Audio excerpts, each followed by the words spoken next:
Hey, what's up guys? Gavin Peacock here, Flip Society.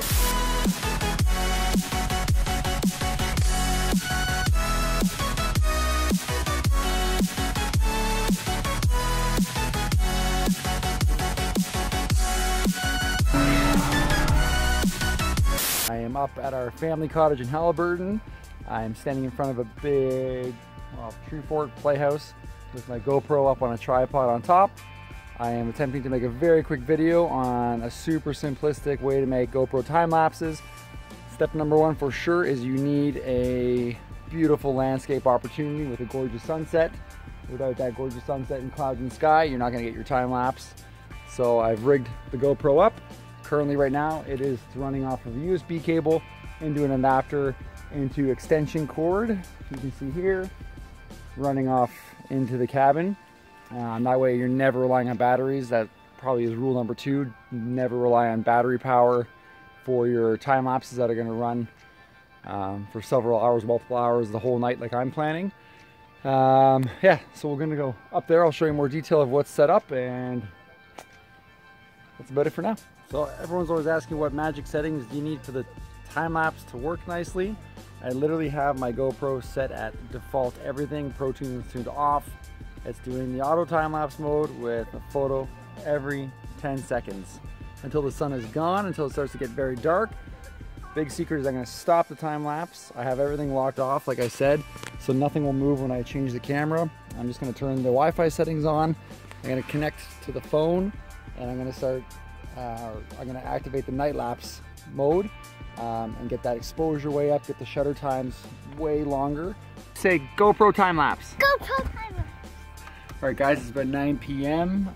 I am up in the tree fort. It's black out here. I just googled the moon set, which I didn't think was a term, but it actually is. So moon set's at 2:47 a.m.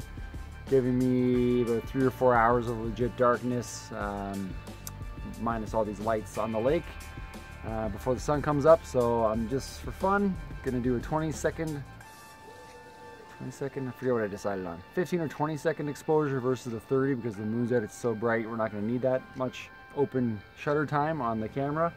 The settings I have for night lapse, I have tweaked over time, and I look back at saved photos. Oh, they're waving at me in the cottage. So I'll show you a screenshot of all the settings I have. They, as far as I can tell from trial and error, have worked out to be the best, but I won't tell you right now, I'll tell you later. So I'm gonna set this up. So hit record. It's just going to go continuous 20 second exposures all night long until just before sun up. I'll wake up to go to the washroom, come out here and hit the shutter to stop it, and that'll be that. Okay, I'm out. Peacock out for the night. Good night. Hey guys, so we jumped back home. I have all these photos dumped onto my computer. That entire night of shooting and sunset was about 1,500 total photos. So I got them into a big folder here. I'm going to show you in Adobe Premiere how to dump them onto Timeline, import them as a sequence so you're not dealing with the 1,500 individual files.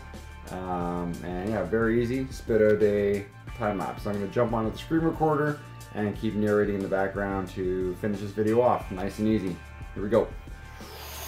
Okay, so very quickly here, got the folder of all the pics, jumping back into Premiere. It's got a super simple option for importing many photos into one little nested clip. So if I go to any bin and go to import, that's that same folder. All I need to do is click the first photo, and Adobe Premiere is going to recognize that these are all very similar photos, so it's going to collect them all the way to the end. The only time it doesn't work is if by chance your arm or something gets in the way of the shot. The software will recognize it's a different photo and think that your time lapse ends there.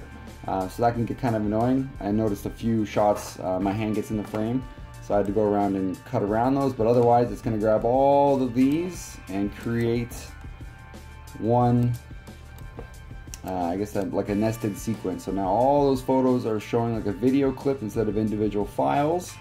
All I had to do was zoom this to 134%. Bing, bing, bing, to get it to the edge of the frame. But that's basically it. After you get it imported, it's just up to your artistic eye to slow the clip down, speed it up. You have all those images you're working with as frames. It's as easy as that. I kind of skimmed over a bunch of stuff, so if you have any questions or comments, leave them in the comments below, and I'll try to answer them. Thanks, guys. Until next video.